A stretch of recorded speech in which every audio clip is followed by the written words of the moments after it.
Hello everyone and welcome to Mama Magma Yoga. My name is Tamu and I'm here to talk asana with you, to go through our pose of the week. We're going to keep it a little bit boring this week. You might look at this and roll your eyes and think, ugh, why are we doing Sukhasana, easy pose? Well, I thought about this, and I can do camel, and we'll get to all of these, but warrior and dancer, and all these complicated balancing poses, or ones that are really taking you out of your comfort zone. And those are valuable and those are awesome, and they take a while to work up to, and there's a lot going on in those poses, but there's also a lot going on in Sukhasana. So why don't you come down onto the ground, join me in Sukhasana, find your seat, use a towel, a folded up towel or a blanket or a block or a pillow or a bolster to lift your hips up a little bit if you're not used to this pose. When I first began practicing yoga about 8 years ago now, Sukhasana was really actually quite difficult for me. It was really hard to sit in this position for longer than a couple of minutes.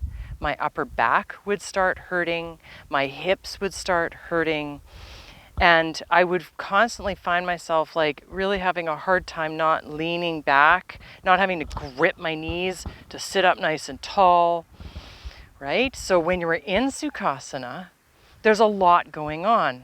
First of all, we want to really ground down into our sits bones. So often teachers will cue you to move the fleshy part of the buttocks aside and allow the sits bones to really connect with the earth.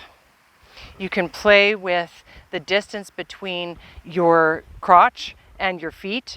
You can widen it out a little bit. You can, have less of a cross. You might find that it's easier if you bring those feet right in close to you. Then next, we really want to lengthen up through the spine. We really want to lift with our sternum. We want to ground down through the back body. Relax the shoulders away from the ears and kiss the shoulder blades together. We're lengthening up through the neck. We might even tuck our chin a little bit so that there's this shining energy out through the top of the head. Now, most teachers will tell you, and this is part of the yoga teachings that we receive when you become a yoga teacher, is that all other poses are for sitting in this pose or in lotus or the name is escaping me, but the other seated postures to allow you to meditate, to sit in a meditative state for longer.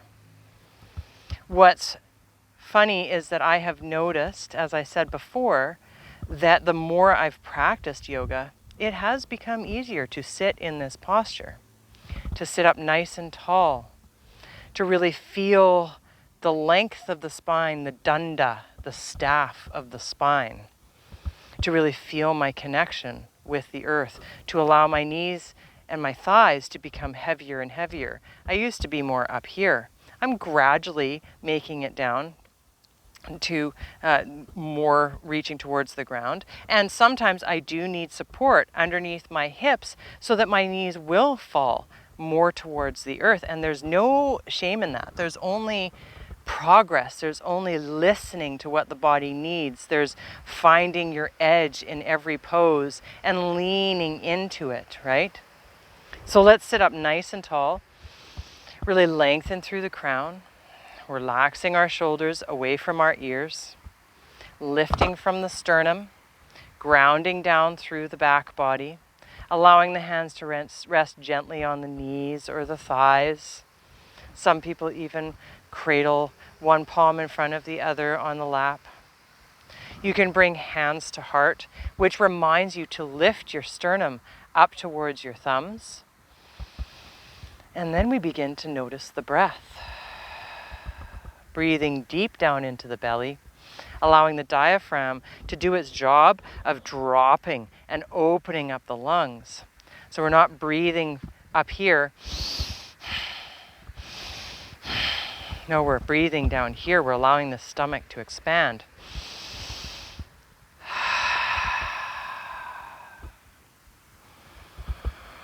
So Sukhasana allows the hips to open, it strengthens the upper back body, it lengthens the spine, it provides better posture because you get in the habit of rolling the shoulders away from the ears and kissing the shoulder blades down the back body, lengthening up through the neck and allowing that space so you're not crunching in the back of the neck.